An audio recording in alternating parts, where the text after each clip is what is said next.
Fala aí pessoal, beleza? Como é que vocês estão?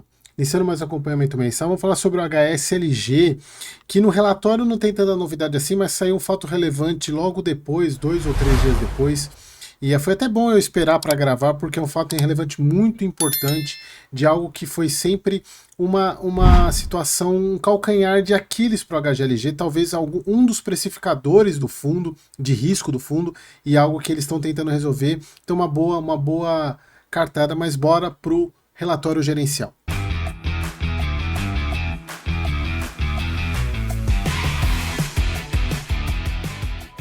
Então vamos lá, pessoal. Primeiro relatório gerencial. Deixa eu aqui, relatório gerencial de março. O fundo, como vocês sabem, ainda continua com um baita deságio, 65 centavos por cota, distribuição baixa, né, comparado ao que ele tem de reserva. No caso do HSLG, eu acho que esse vídeo aqui está sendo depois do HSML. O HSML faz até um pouco de sentido a redução do dividendo por causa do recorrente dele.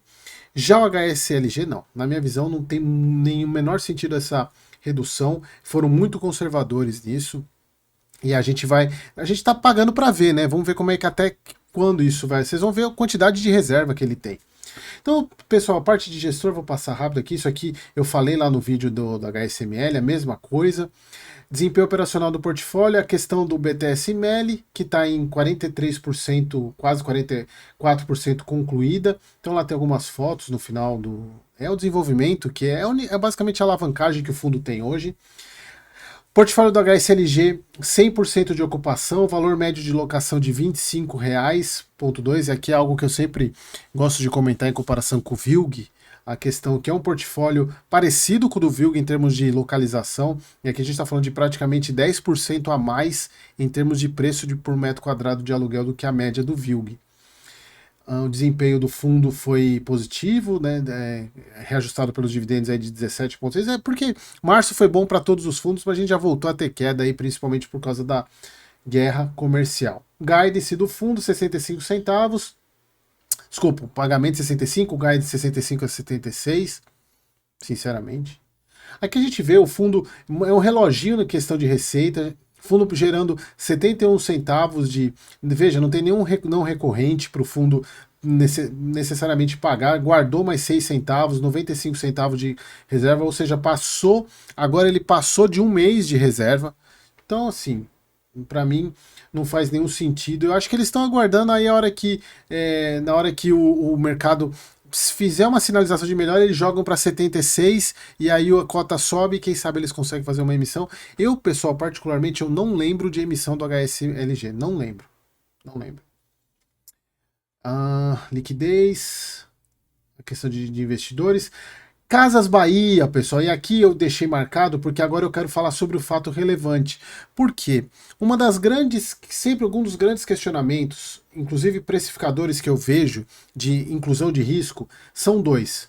A parte de localização, que é a parte de contagem, principalmente.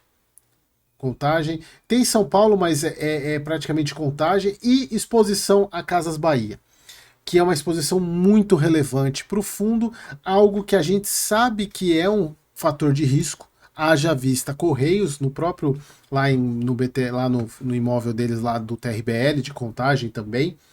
Então a gente haja vista quando a gente tem um inquilino que representa muito, e esse inquilino der problema, é uma parcela da receita muito grande que é perdida. E a gente sabe que as Casas Bahia ainda não está... Ela fez uma questão de recuperação extrajudicial, até para ter fluxo de caixa. Sinceramente, eu parei de acompanhar as Casas Bahia. Aliás, se você souber mais atualização das Casas Bahia, deixa aqui nos comentários. Mas assim, sumiu do noticiário. Se sumiu do noticiário é porque as coisas estão andando. Mas mesmo assim é uma participação relevante. E aí saiu esse fato relevante, agora no dia 10 de abril, sobre assinatura de 2 aditivos de contratos de locação com as Casas Bahia. Aí você pode estar falando, Eric, então o que isso muda da proporção? Vocês já vão entender.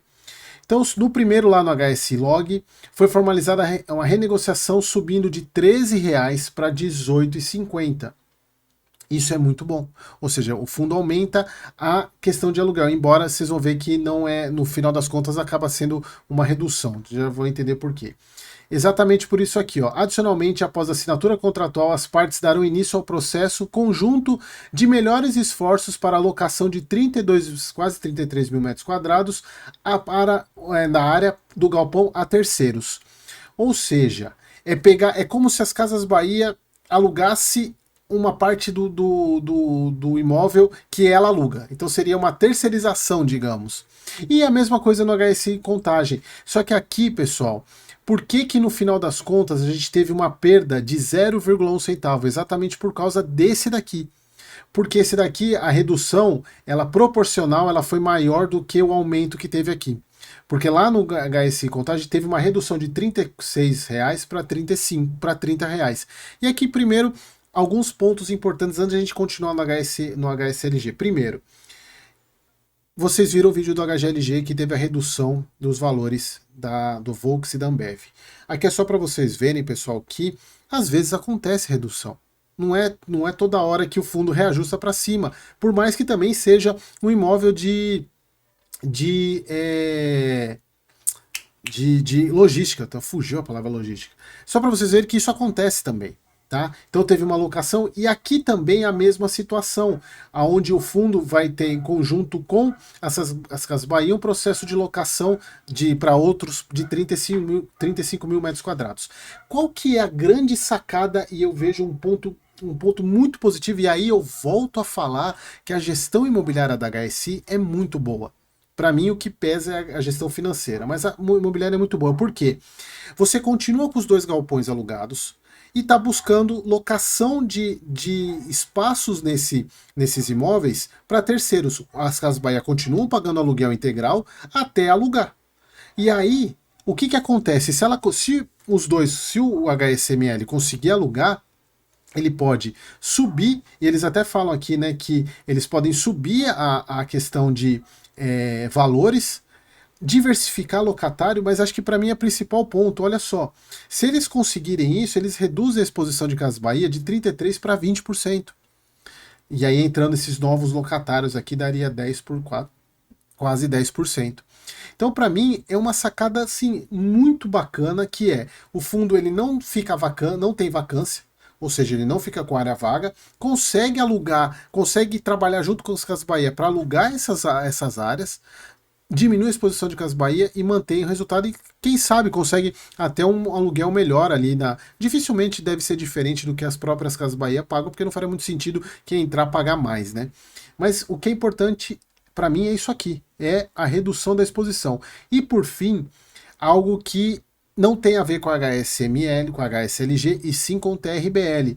Aqui a gente está vendo uma situação em relação ao imóvel de Contagem do TRBL, e a gente vê que alugou e teve redução de locação, por mais que seja um imóvel e é um imóvel muito bom, né? Então até comparável com o do TRBL. Só para vocês verem mais ou menos aonde que está oscilando a faixa de negociação. Quando eu já for falar do TRBL, eu volto a falar disso daqui. Vou tentar, só se eu não esquecer, eu preciso deixar anotado para eu não esquecer de falar isso. Mas aqui é só para vocês verem e acompanharem isso, né? Porque é um preço que a gente pode ver o TRBL tendo negociação nesse nível de preço com a saída dos Correios lá do imóvel, lá do TRBL de Contagem. Então é só para a gente já ter um parâmetro aqui, pelo menos para dar, até para a gente ver se o TRBL vai alugar mais ou menos, e é um galpão muito bom. Então a gente tem que ver se de fato isso vai acontecer. Beleza? Então é isso, pessoal. Acho que o mais importante do fundo foi essa jogada, né? O fundo tem uma alavancagem, na minha visão, controlada, por mais que ele tem muita disponibilidade para pagar, só que o grande problema para mim são essas duas dívidas, que são dívidas CDI, né, que são dívidas caras. Mas é isso, pessoal. A gente tem que esperar agora o Mercado Livre operar, né? E aí a gente vai ver a curva J saindo para a parte de cima. Beleza, pessoal? Então era isso. Espero que vocês tenham gostado e até o próximo vídeo.